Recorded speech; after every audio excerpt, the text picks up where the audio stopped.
Well, welcome back to Vintage Farmhouse, and we've got something extra special to display for you this morning. This beautiful Imari style Chinese inspired design is probably from somewhere between 1820 and 1840 in its production. And you're probably looking at it thinking, wow, that looks like mason's ironstone, but it's not. Just let me take this saucer over to the window with the sunlight coming through and just show you something. Just look at the shadowing coming through with that sunlight. You can see my fingers behind it. This is very early English bone china. So back to the teacup sets.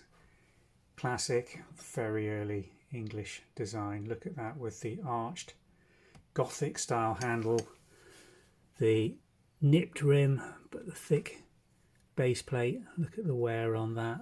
Years and years of use. Technique for decoration is largely hand painted. Flow blue almost in its appearance.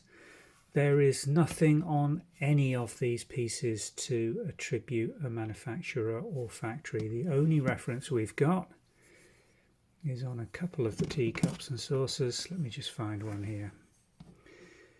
The hand ascribed gilt as marks 1749, which is obviously the pattern reference used internally within the factory. Now the design itself, it's got elements of Amherst Japan, Japanese garden, Chinese flower basket. It's got maybe a little bit of all sorts of patterns in this. This probably isn't one that was mass produced in any great quantities. And there's very few, when you look at who was making this style of bone china back in the period when this was produced, of factories that could have produced it.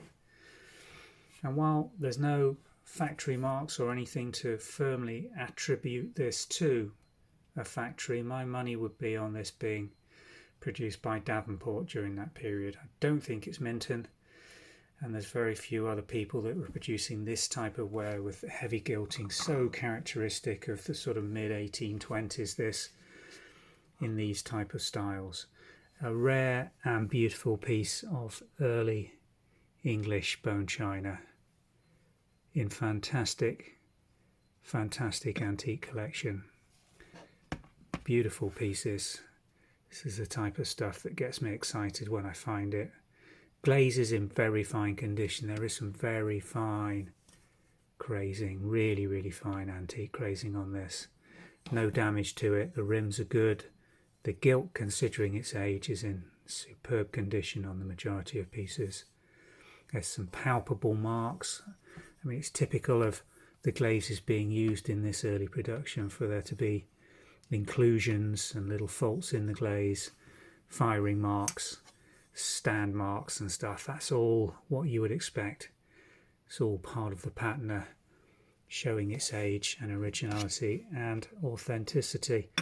Beautiful pieces, absolutely gorgeous. Look at that. Link below in the description will take you through to the website listing for this.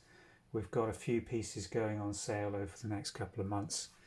Part of quite a large tea set we've purchased in this pattern. We've got to go through every piece, make sure the condition is right for the collectors around the world who I'm sure will be interested in this. Thanks for watching.